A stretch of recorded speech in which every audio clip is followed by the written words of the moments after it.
Good morning. मैं रेशमा एक बार फिर से आपके अपने चैनल रेशमा हिंदी अकेडमी पर आप सभी का हार्दिक स्वागत करती हूँ। आज का हमारा सेट है प्रैक्टिस सेट 18, जिसमें हम अत्यंत महत्वपूर्ण पीवाईक्यूज एंड एमसीक्यूज लेकर आए हैं, जो कि चाहे वो टीचिंग एग्जाम हो या अदर कोई एग्जाम हो, सभी के लिए अत्यंत महत्वपूर्ण है। तो चलिए बढ़ते हैं प्रश्नों की तरफ। आज का हमारा पहला प्रश्न है, प्रश्न 1 है, 8 मास बीते जजमान, 8 मास बीते जजमान, अब तो करो दक्षिणादान, पंक्तियों का संबंध किस संपादक से है? ए है, जिसमें 4 ऑप्शन दिए गए हैं, आप लोगों को सही ऑप्शन टिक करना है। ए है भारतेंदु हरिश्चंद्र, बी है प्रताप नारायण मिश्र, सी है बालकृष्ण भट्ट, डी है प्रेम घन। तो प्रश्न 1 का सही आंसर करिए, यानी इस पंक्ति का संबंध किस संपादक से है? तो यह उक्ति ब्राह्मण पत्रिका के संदर्भ में कही गई है। इन पंक्तियों के संपादक हैं प्रताप नारायण मिश्र। इसका सही आंसर है बी। 8 मास बीते जजमान, अब तो करो दक्षिणादान, पंक्तियों का संबंध किस संपादक से है? तो इसका सही आंसर है बी, प्रताप नारायण मिश्र से है। बढ़ते हैं अगले प्रश्न की तरफ। अगला प्रश्न है प्रश्न 2। प्रश्न 2 है, भारतेंदु काल नई मानसिकता के उन्मेष का काल था, इस कालखंड को किस नाम से अभिहित किया गया है? यानी भारतेंदु काल नई मानसिकता के उन्मेष का काल था, इस कालखंड को किस नाम से अभिहित किया गया है? इसमें 4 ऑप्शन दिए गए हैं, आप लोगों को जो सही ऑप्शन है उसे टिक करना है। ए है जागरण काल, बी है निर्माण काल, सी है सुधार काल, डी है पुनर्जागरण काल। तो प्रश्न 2 का सही आंसर करिए आप लोग। प्रश्न 2, तो इसका सही आंसर है डी, पुनर्जागरण काल। भारतेंदु काल नई मानसिकता के उन्मेष का काल था, इस कालखंड को किस नाम से अभिहित किया गया है? तो उसका सही आंसर है डी, पुनर्जागरण काल। जागरण सुधार काल से द्विवेदी युग को अभिहित किया गया है। किसे? तो जागरण सुधार काल, जागरण सुधार काल, जागरण सुधार काल, सुधार काल से द्विवेदी युग को अभिहित किया गया है। किसे किया गया है? तो द्विवेदी युग। चलिए बढ़ते हैं अगले प्रश्न की तरफ। अगला प्रश्न है प्रश्न 3। प्रश्न 3 है, वह पूर्वीपन की परवाह न करके, वह पूर्वीपन की परवाह न करके अपने बैसवारे की ग्राम्य कहावतें और शब्द भी बेधड़क रख दिया करते थे। शुक्ल जी की इन पंक्तियों का संबंध किससे है? यानी शुक्ल जी या किसके बारे में कह रहे हैं कि वह पूर्वीपन की परवाह न करते हुए, न करके अपने बैसवारे की ग्राम्य कहावतें और शब्द भी बेधड़क रख दिया करते थे। शुक्ल जी की इन पंक्तियों का संबंध किससे है? जिसमें 4 ऑप्शन दिए गए हैं, आप लोगों को सही आंसर टिक करना है। ए है भारतेंदु हरिश्चंद्र, बी है बालकृष्ण भट्ट, सी है प्रेमघन, डी है प्रताप नारायण मिश्र। तो प्रश्न 3 का सही आंसर है डी, प्रताप नारायण मिश्र। यानी यह उक्ति शुक्ल जी ने किसके संबंध में कही है? तो इसका सही आंसर है डी, प्रताप नारायण मिश्र के संबंध में कही है।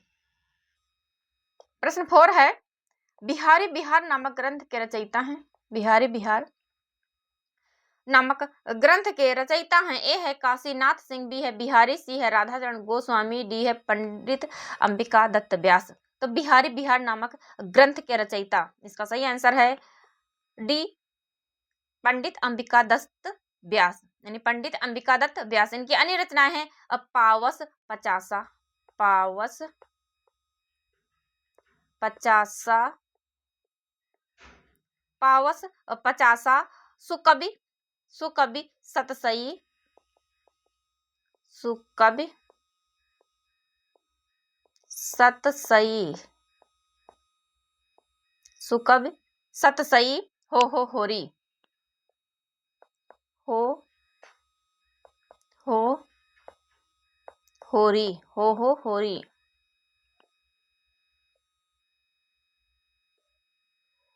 हो होरी। चलिए बढ़ते हैं अगले प्रश्न की तरफ। अगला प्रश्न है प्रश्न 5।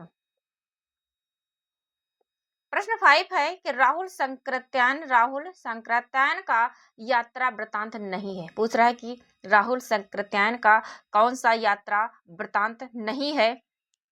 ए है स्फीर्ति में बारिश, बी है घुमक्कड़ शास्त्र, सी है मेरी चीन यात्रा, डी है किन्नर देश में। तो राहुल संकृत्यायन का कौन सा यात्रा वृतांत नहीं है ये पूछ रहा है, जिसमें 4 ऑप्शन दिए गए हैं। 3 ऑप्शन सही है और 1 गलत है। वो कौन सा ऑप्शन है जो गलत है, ये आप लोगों को टिक करना है। तो राहुल संकृत्यायन का यात्रा वृतांत नहीं है, इसका सही आंसर है ए, स्फीर्ति की बारिश में। तो ये किसका है? ये है कृष्ण नाथ का। किसका है? ये है कृष्ण नाथ का, कृष्ण नाथ। बढ़ते हैं अगले प्रश्न की तरफ। अगला प्रश्न है प्रश्न 6, उत्तर कबीर और अन्य कविताएं किसका काव्य संग्रह है? प्रश्न 6, उत्तर कबीर और अन्य कविताएं किसका काव्य संग्रह है? ए है केदारनाथ सिंह, बी है विजय देव नारायण शाही, सी है बच्चन सिंह, डी है गिरधर राय। तो उत्तर कबीर और अन्य कविताएं किसका काव्य संग्रह है? इसका सही आंसर है ए, केदारनाथ सिंह का काव्य संग्रह है। अगला प्रश्न है प्रश्न 7। हम प्रश्न में ज्यादा टाइम नहीं लेंगे, बस उतना ही टाइम लेंगे जितना टाइम लेने की आवश्यकता है। यानी प्रश्न को देखते हैं, ऑप्शन पढ़ते हैं, टिक करते हैं, आगे बढ़ते हैं। प्रश्न 7 है दक्षिण भारत हिंदी प्रचार सभा मद्रास की स्थापना किसने की थी? दक्षिण भारत हिंदी प्रचार सभा मद्रास की स्थापना किसने की थी? इसमें 4 ऑप्शन दिए गए हैं, जो सही ऑप्शन है उसे टिक करिए। ए है सी राजगोपालाचारी, बी है महात्मा गांधी, सी है मटूरी सत्यनारायण, डी है विनोबा भावे। तो प्रश्न 7 का सही आंसर करिए कि दक्षिण भारत हिंदी प्रचार सभा मद्रास की स्थापना किसने की थी? तो प्रश्न 7 का सही आंसर है बी, महात्मा गांधी ने की थी। किसने की थी? तो महात्मा गांधी ने की थी। अगला प्रश्न है प्रश्न 8। प्रश्न 8 है कि हिंदी भाषा के मानकीकरण का सचेष्ट प्रयास किस पत्रिका में किया गया है? ए है सरस्वती पत्रिका, बी है आनंद कादम्बिनी पत्रिका, सी है सुदर्शन पत्रिका, डी है हिंदी प्रदीप। तो हिंदी भाषा के मानकीकरण का सचेष्ट प्रयास किस पत्रिका में किया गया है? प्रश्न 8 का सही आंसर, इसका सही आंसर है ए, सरस्वती पत्रिका में हिंदी भाषा के मानकीकरण का सचेष्ट प्रयास किया गया है। बढ़ते हैं अगले प्रश्न की तरफ। अगला प्रश्न है प्रश्न 9। अब प्रश्न 9 है कि हिंदी साहित्य का इतिहास में अब भक्ति काल की प्रवृत्तियों का सर्वप्रथम सुव्यवस्थित वर्गीकरण किसने किया है? सुव्यवस्थित वर्गीकरण किसने किया है? ए है हजारी प्रसाद द्विवेदी, बी है रामचंद्र शुक्ल, सी है नंद दुलारे वाजपेयी और डी है डॉक्टर नगेंद्र। तो प्रश्न 9 का सही आंसर आप लोग देने की कृपा करिए। चैनल पर पहली बार है तो चैनल को सब्सक्राइब करिए और ज्यादा से ज्यादा शेयर करिए। वीडियो पसंद आए तो वीडियो को लाइक करिए और कमेंट बॉक्स में अपना प्यारा सा कमेंट जरूर लिखिए। तो प्रश्न 9 है हिंदी साहित्य का इतिहास में भक्ति काल की प्रवृत्तियों का सर्वप्रथम सुव्यवस्थित वर्गीकरण किसने किया है? तो प्रश्न 9 का सही आंसर है बी, आचार्य रामचंद्र शुक्ल ने किया है। किसने किया है? तो आचार्य रामचंद्र शुक्ल ने सुव्यवस्थित वर्गीकरण किया है। बढ़ते हैं अगले प्रश्न की तरफ। अगला प्रश्न है प्रश्न 10। प्रश्न 10 है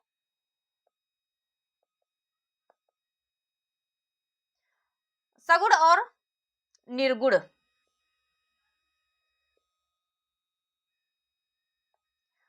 और निर्गुण भक्ति का दार्शनिक आधार क्रमशः किस वेदांत मत से संबंधित माना जाता है? यानी सगुण और निर्गुण भक्ति का जो दार्शनिक आधार है वह क्रमशः किस वेदांत मत से संबंधित माना जाता है? ए है अद्वैत और द्वैत, बी है विशिष्टाद्वैत द्वैत अद्वैत, सी है द्वैत और शुद्धाद्वैत, डी है शुद्धाद्वैत और द्वैत। तो प्रश्न 10 का सही आंसर करिए, जिसमें 4 ऑप्शन दिए गए हैं, 3 ऑप्शन गलत है और 1 ऑप्शन सही है। जो ऑप्शन सही है उसे आप लोग टिक करिए। तो प्रश्न 10 यानी सगुण और निर्गुण कौन? तो सगुण और निर्गुण भक्ति का दार्शनिक आधार क्रमशः किस वेदांत मत से संबंधित है? तो प्रश्न 10 का सही आंसर है बी, विशिष्टाद्वैत अद्वैत, विशिष्टाद्वैत और अद्वैत से संबंधित है। अगला प्रश्न है प्रश्न 11। प्रश्न 11 है कि निम्न में से किस कृति में सूफी प्रेम मार्ग की प्रतीकात्मक शैली का उत्कर्ष मिलता है? यानी प्रश्न 11 कह रहा है कि निम्न में से, यानी जिसमें 4 ऑप्शन दिए गए हैं, उनमें से किसमें सूफी प्रेम मार्ग की प्रतीकात्मक शैली का उत्कर्ष मिलता है? ए है रामचरितमानस, बी है सूरसागर, सी है पद्मावत, डी है बीजक। तो प्रश्न 11 का सही आंसर है सी पद्मावत। किसमें मिलता है? तो पद्मावत में सूफी प्रेम मार्ग की प्रतीकात्मक शैली का उत्कर्ष मिलता है। देखिए कितने हम सटीक प्रश्नों को लेकर आए हैं जो कि एग्जाम में पूछे जाने की संभावना है। अगला प्रश्न है प्रश्न 12। प्रश्न 12 है कि अष्टछाप के कवियों में निम्न में से कौन सम्मिलित नहीं है? ए है सूरदास, बी है कुंभनदास, सी है नंददास, डी है मीराबाई। तो अष्टछाप के कवि कितने हैं? तो अष्टछाप के हैं कवि 8, जिसमें निम्न में से कौन सम्मिलित नहीं है? तो इसका सही आंसर है डी मीराबाई सम्मिलित नहीं है। इसकी हम ट्रिक है जान लेते हैं। कस पीके गोछीचन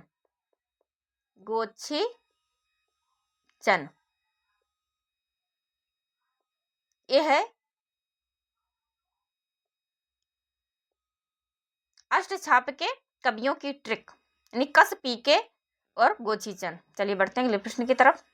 इतना तो आप लोग जानते ही होंगे कि अष्टछाप के वो 8 कवि कौन कौन से हैं। कमेंट बॉक्स में आप लोग उन 8 कवियों का नाम जरूर लिखिए। बढ़ते हैं अगले प्रश्न की तरफ। अगला प्रश्न है प्रश्न 13। प्रश्न 13 है कि निर्गुण संत काव्य की भाषा के संबंध में सदुकड़ी शब्द का प्रयोग किसने प्रमुख रूप से किया है?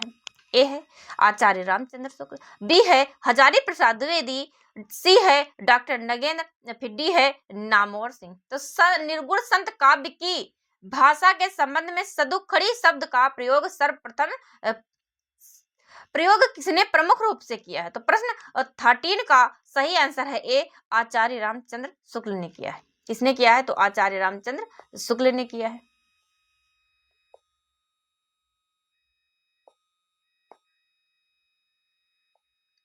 अगला प्रश्न है प्रश्न 14। तो प्रश्न 14 है कि भक्तमाल ग्रंथ की टीका भक्ति रस बोधनी के रचयिता कौन है? यानी भक्तमाल ग्रंथ की टीका है भक्ति रस बोधनी के रचयिता कौन है? ए है नाभादास, बी है प्रियादास, सी है अग्रदास, डी है कृष्णदास कविराज। तो प्रश्न 14 का सही आंसर आप लोग करिए। तो इसका सही आंसर है बी प्रियादास। कौन है? तो प्रियादास है। यानी भक्तमाल ग्रंथ है कि टीका, यानी भक्तमाल एक ग्रंथ है उसकी टीका है भक्ति रस बोधिनी के रचयिता है प्रियादास। बढ़ते हैं अगले प्रश्न की तरफ। अगला प्रश्न है प्रश्न 15, यानी प्रश्न 15 है कि रामानंदी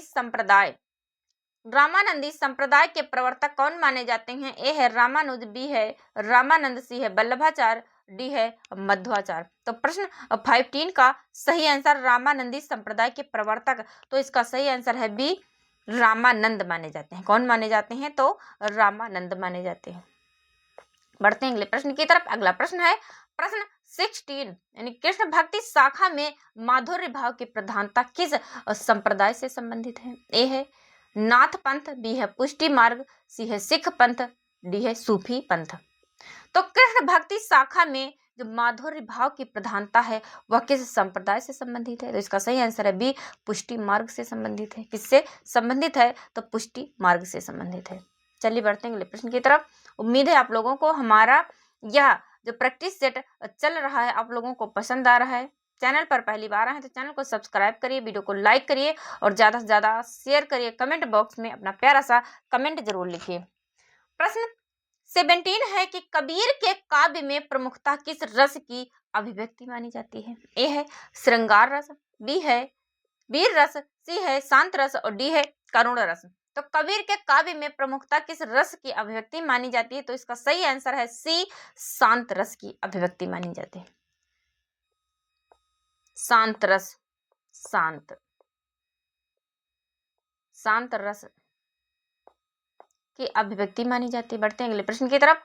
अगला प्रश्न है प्रश्न 18 यानी कि प्रश्न 18 है कि मीरा के पदों में भक्ति का कौन सा रूप प्रमुख है।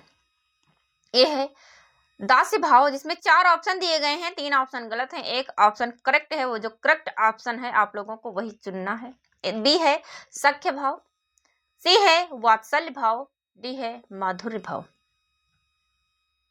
तो मीरा के पदों में भक्ति का कौन सा रूप प्रमुख है? इसका सही आंसर है डी माधुर्य भाव। कौन सा है? माधुर्य भाव। दास्य भाव तो तुलसीदास। चलिए बढ़ते हैं अगले प्रश्न की तरफ। अगला प्रश्न है प्रश्न 19 है कि हिंदी साहित्य के इतिहास में आधुनिक काल का नामकरण गद्य काल किसने किया। यानी हिंदी साहित्य के इतिहास में आधुनिक काल का नामकरण गद्य काल किसने किया? ए है रामचंद्र शुक्ल, और बी है आचार्य हजारी प्रसाद द्विवेदी, सी है नंद दुलारे वाजपेयी, और डी है डॉक्टर नगेंद्र। तो हिंदी साहित्य के इतिहास में आधुनिक काल का नामकरण गद्य काल किसने किया? प्रश्न 19 का सही आंसर है ए आचार्य रामचंद्र शुक्ल ने किया। बढ़ते हैं अगले प्रश्न की तरफ। अगला प्रश्न है प्रश्न 20 है कि भारतेंदु युग की समय सीमा सामान्यता मानी जाती है। भारतेंदु युग की समय सीमा कितनी है मानी जाती है? ए है 1800 से 1850 ईस्वी, बी है 1850 से 1900 ईस्वी, सी है 1868 से 1900 ईस्वी, फिर डी है 1875 से 1918 ईस्वी। तो प्रश्न 20 का सही आंसर क्या है? तो इसका सही आंसर है सी 1868 ईस्वी से लेकर 1900 ईस्वी तक भारतेंदु युग की समय सीमा सामान्यता मानी जाती है। बढ़ते हैं अगले प्रश्न की तरफ। अगला प्रश्न है प्रश्न 21। प्रश्न 21 कह रहा है कि भारत दुर्दशा के रचयिता कौन है? ए है बालकृष्ण भट्ट, बी है भारतेंदु हरिश्चंद्र, सी है महावीर प्रसाद द्विवेदी, डी है प्रताप नारायण मिश्र। तो प्रश्न 21 का सही आंसर है बी भारतेंदु हरिश्चंद्र भारत दुर्दशा के रचयिता हैं। बढ़ते हैं अगले प्रश्न की तरफ। अगला प्रश्न है प्रश्न 22। प्रश्न 22 है कि सरस्वती पत्रिका का संपादन सर्वाधिक प्रभावी रूप से किसने किया? ए है भारतेंदु हरिश्चंद्र, बी है महावीर प्रसाद द्विवेदी, सी है आचार्य रामचंद्र शुक्ल, और डी है आचार्य श्याम सुंदर दास। तो सरस्वती पत्रिका जो कि 1900 ईस्वी में सरस्वती पत्रिका का संपादन सर्वाधिक प्रभावी रूप से किसने किया? तो इसका सही आंसर है बी महावीर प्रसाद द्विवेदी। चलिए बढ़ते हैं अगले प्रश्न की तरफ। अगला प्रश्न है प्रश्न 23।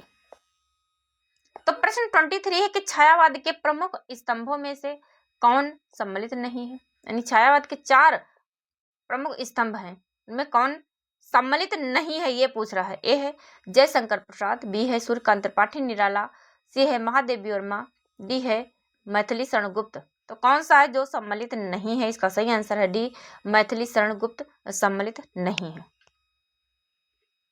जयशंकर प्रसाद, सूर्यकांत त्रिपाठी निराला, महादेवी वर्मा और सुमित्रानंदन पंत ये छायावाद के 4 प्रमुख स्तंभ हैं। अगला प्रश्न है प्रश्न 24। तो प्रश्न 24 कह रहा है कि कामायनी किस काव्यधारा की प्रतिनिधि कवि है? कामायनी किस काव्यधारा की प्रतिनिधि कवि है? कृति है ए है द्विवेदी युग, बी है प्रगतिवाद, सी है छायावाद, डी है नई कविता। तो कामायनी किसकी रचना है? तो यह रचना है जयशंकर प्रसाद की। किसकी? तो जयशंकर प्रसाद की रचना है।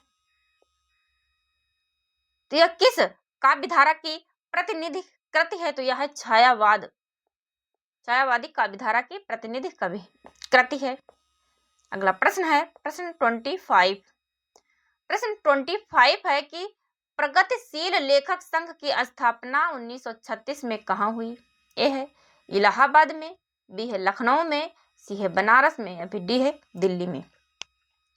तो प्रगतिशील लेखक संघ की स्थापना 1936 में कहाँ हुई? तो इसका सही आंसर है बी लखनऊ में हुई। इसके अध्यक्ष कौन थे? तो अध्यक्ष थे मुंशी प्रेमचंद की अध्यक्षता में हुई। अगला प्रश्न है प्रश्न 26। तो प्रश्न 26 है कि तार सप्तक का संपादन किसने किया? तार सप्तक का संपादन किसने किया? ए है रामधारी सिंह दिनकर, बी है अज्ञे, सी है नागार्जुन, डी है धर्मवीर भारती। तो तार सप्तक का संपादन अज्ञे ने किया। तार सप्तक के कवियों को राहों का अन्वेषी कहा जाता है। चलिए बढ़ते हैं। अगला प्रश्न है प्रश्न 27। प्रश्न 27 है कि आषाढ़ का एक दिन के रचयिता कौन है? ए है मोहन राकेश, बी है भीष्म साहनी, सी है धर्मवीर भारती, डी है विजय तेंदुलकर। तो आषाढ़ का एक दिन के रचयिता हैं, इसका सही आंसर है ए मोहन राकेश। भीष्म साहनी की रचना है तमस, चीफ की दावत, ये किसकी रचना है? तो ये रचना है भीष्म साहनी की। धर्मवीर भारती की रचना है ठंडा लोहा।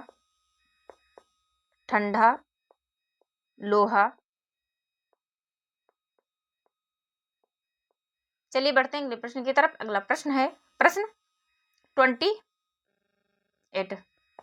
तो प्रश्न 28 है कि मैला आंचल किस आंचलिक उपन्यास का उदाहरण है? मैला आंचल किस आंचलिक उपन्यास का उदाहरण है? ए है ऐतिहासिक उपन्यास, बी है मनोवैज्ञानिक उपन्यास, सी है आंचलिक उपन्यास, या फिर डी है सामाजिक यथार्थवादी उपन्यास। तो मैला आंचल किसकी रचना है? तो यह रचना है फणीश्वर नाथ रेणु की रचना। फणीश्वर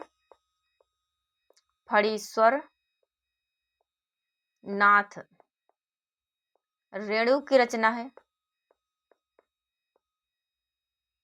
मैला आंचल। तो यह किस आंचलिक उपन्यास का उदाहरण है? तो इसका सही आंसर है सी, या आंचलिक उपन्यास का उदाहरण है। बढ़ते हैं अगले प्रश्न की तरफ। अगला प्रश्न है प्रश्न 29। तो प्रश्न 29 है कि महात्मा गांधी कौन? तो महात्मा गांधी अंतरराष्ट्रीय हिंदी विश्वविद्यालय का मुख्यालय है। ए है लखनऊ में, बी है पुणे में, सी है दिल्ली में, या फिर डी है वर्धा में। तो महात्मा गांधी अंतरराष्ट्रीय हिंदी विश्वविद्यालय का मुख्यालय कहाँ है? तो इसका सही आंसर है डी, वर्धा में है। कहाँ है? तो वर्धा में है। आज का हमारा लास्ट और आखिरी प्रश्न है प्रश्न 30। आज के प्रश्नों की संख्या थी 30, यानी कि 30 प्रश्न लेकर आए थे हम। तो प्रश्न 30 है कि काव्यानुभूत की जटिलता चित्तवृत्तियों की संख्या पर निर्भर नहीं, बल्कि संवादी विसंवादी वृत्तियों के द्वंद्व पर आधारित है। कथन किसका है? जिसमें 4 ऑप्शन दिए गए हैं आप लोगों को। जो सही ऑप्शन है उसे टिक करना है कि काव्यानुभूत की जटिलता चित्तवृत्तियों की संख्या पर निर्भर नहीं, बल्कि संवादी विसंवादी वृत्तियों के द्वंद्व पर आधारित है। यह कथन किसका है? ए है आचार्य रामचंद्र शुक्ल का, बी है नामवर सिंह का, सी है नंद दुलारे वाजपेयी का, या फिर डी है महावीर प्रसाद द्विवेदी का। यह कथन किसका है? यह कथन है नामवर सिंह का। इसका सही आंसर है प्रश्न 30 का सही आंसर है बी, नामवर सिंह का कथन है। तो आज की हमारी क्लास यहीं तक। उम्मीद है आप लोगों को पसंद आई। चैनल पर पहली बार आए हैं तो चैनल को सब्सक्राइब करिए, वीडियो को लाइक करिए और ज़्यादा से ज़्यादा शेयर करिए, ताकि इसी तरह के बेहतरीन वीडियोस आप लोगों तक पहुंचे और आप लोग उन्हें देख सकें। और कमेंट बॉक्स में अपना प्यारा सा कमेंट जरूर लिखिए। अगला प्रैक्टिस सेट होगा हमारा प्रैक्टिस सेट 19। तो चलिए मिलते हैं एक नए वीडियो लेक्चर में। Thank you.